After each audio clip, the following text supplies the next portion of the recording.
Assalamualaikum warahmatullahi wabarakatuh. Bagaimana kabarnya anak-anakku semuanya hari ini?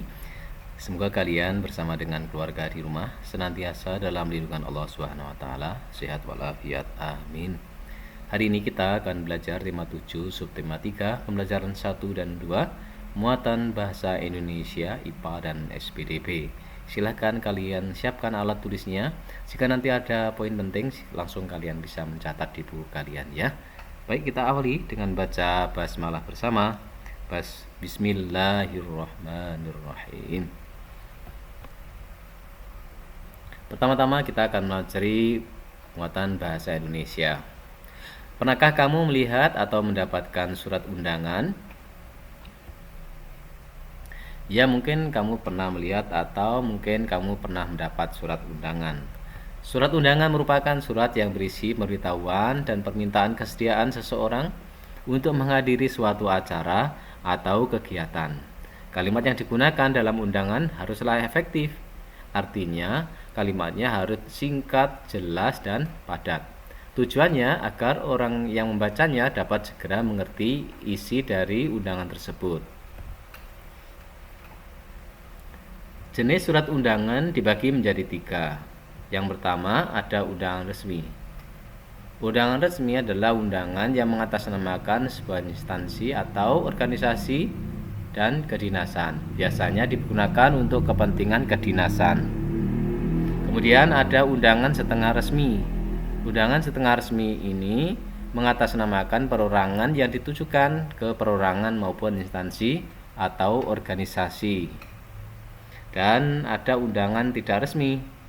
Undangan tidak resmi ini undangan yang mengatasnamakan perorangan yang ditujukan kepada perorangan untuk kepentingan perorangan, seperti undangan ulang tahun, undangan perayaan kelahiran misalnya. Dalam undangan resmi terdapat bagian-bagian yang harus kalian ketahui.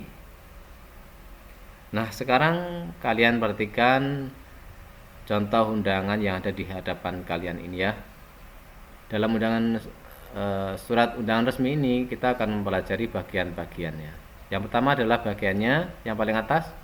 Ya, ini adalah kepala surat atau kop surat. Bagian berikutnya adalah ya tanggal surat. Di sini ada tanggal surat. Kemudian ada nomor, hal, dan lampiran. Nomor ini adalah nomor surat. Hal ini tentang apa undangan, dan lampiran. Jadi ini nomor, hal, dan lampiran surat. Setelah itu bagiannya ya ini ada nama dan alamat tujuan. Jadi ini adalah nama dan alamat tujuan dari yang akan menerima surat ini. Kemudian selanjutnya adalah pembuka surat. Jadi kata-kata dengan hormat ini adalah pembuka surat. Kemudian berikutnya ada isi surat ya. Kemudian ada penutup surat, dan yang ada tanda tangannya di situ ada pembuat surat. Ini adalah yang membuat surat. Ya, jadi ini bagian-bagian surat undangan resmi. Ada kepala surat atau kop surat, kemudian tanggal surat, ada nomor, hal, dan lampiran, kemudian ada nama dan alamat tujuan, ada pembuka surat, isi surat, penutup surat, dan pembuat surat.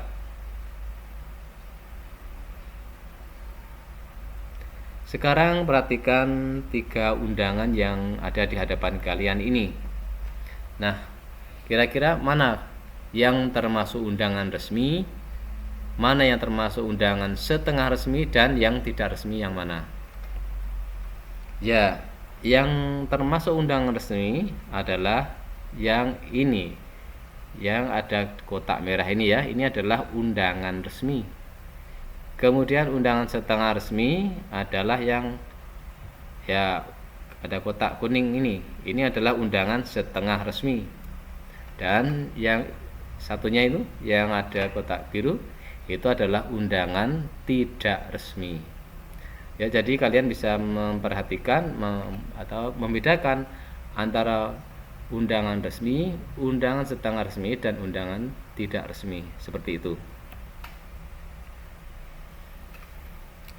Perubahan wujud benda terjadi di sekitar kita tanpa kita sadari. Perubahan wujud benda merupakan satu perubahan alami karena fenomena alam yang terjadi di sekeliling kita. Sekarang kita akan mempelajari muatan IPA. Masih ingatkah kalian tentang perubahan wujud benda berikut ini, yaitu menyublim dan mengkristal? Adakah di antara kalian yang masih ingat? Ya, menyublim adalah perubahan wujud dari benda padat ke gas. Ya, jadi dari benda padat ke gas ini disebut dengan menyublim. Kemudian mengkristal. Ya, mengkristal adalah perubahan wujud dari benda gas menjadi padat. Jadi ini disebut dengan mengkristal. Jadi dari gas ke padat ini mengkristal ya. Berikut ini adalah contoh peristiwa menyublim dalam kehidupan sehari-hari. Yang pertama ada kamper atau kapur barus. Kamper ini berbentuk padat dan jika kamper ini dibiarkan di tempat terbuka, maka kamper ini akan menyublim menjadi gas. Jadi kampernya bukan hilang ya, tapi kampernya ini menyublim menjadi gas. Berikutnya yang menyublim itu adalah es kering. Es kering ini berbentuk padat dan dapat menyublim menjadi gas. Es kering ini berbeda dengan es batu biasa. Es kering ini bukan berasal dari air, tetapi berasal dari karbon dioksida. Nah, karbon dioksida yang berbentuk padat ini disebut dengan es kering. Es kering ini dapat menyublim menjadi gas. Bisa kalian lihat ya di sini ya, kalau dibiarkan terus-menerus akan lama-kelamaan seperti itu dan akan habis ya, akan menjadi gas dan habis. Kemudian berikutnya contoh mengkristal. Peristiwa mengkristal contohnya adalah pembentukan kristal es dari uap air. Contohnya adalah salju. Kemudian peristiwa bentukan garam dari uap air. Ini adalah contoh peristiwa mengkristal ya. Sebagai generasi penerus bangsa, kamu tentu tahu bahwa pelajar harus berusaha untuk meningkatkan kualitas dirinya. Salah satu caranya adalah dengan memahami dan menikmati keindahan di sekitarnya. Salah satu keindahan yang dapat dinikmati adalah seni rupa. Sekarang kita akan memasuki muatan SPDP. Hasil karya seni rupa telah menjadi bagian dari peradaban manusia. Keindahan karya-karya seni rupa terdapat pada bentuk dan warnanya. Dengan mengenal berbagai bentuk karya seni rupa, kamu dapat merasakan keindahannya dengan baik. Berikut ini adalah seni rupa daerah Indonesia. Yang pertama, ada seni lukis daerah. Seni lukis daerah ini merupakan karya seni rupa dua dimensi. Ya, seni lukis ini adalah seni menggambarkan objek-objek biasanya berupa pemandangan alam, tumbuhan, binatang, manusia, dan benda yang ada di alam. Ini untuk menimbulkan perasaan keindahan. Kemudian ada seni patung daerah. Seni patung daerah ini termasuk karya seni tiga dimensi. Seni patung adalah seni membuat bentuk manusia atau binatang dengan bahan yang lunak atau bahan yang keras.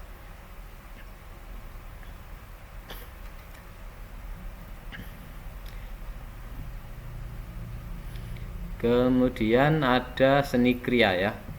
Seni kriya merupakan karya seni tiga dimensi sama dengan patung. Seni kriya merupakan seni kerajinan dalam membuat benda-benda pakai berdasarkan kegunaan dan keindahannya dalam kehidupan sehari-hari. Sekarang coba kita lihat contohnya. Ini yang pertama, seni lukis kemasan dari Bali. Berikutnya ada contoh seni patung Asmat dari Papua. Kemudian ini contoh berikutnya adalah seni kriya. Di sini ada kain songket ya. Kemudian kain tenun. Kemudian ada anyaman-anyaman yang bisa digunakan untuk kehidupan sehari-hari. Ya. Jadi seluruh benda-bendanya dalam seni kriya ini bisa digunakan dalam kehidupan sehari-hari. Dan di Indonesia, di masing-masing daerah punya seni kriyanya masing-masing. Baik anak, cukup sekian penjelasan pada hari ini. Mudah-mudahan membantu kalian untuk bisa mengerti dan memahami.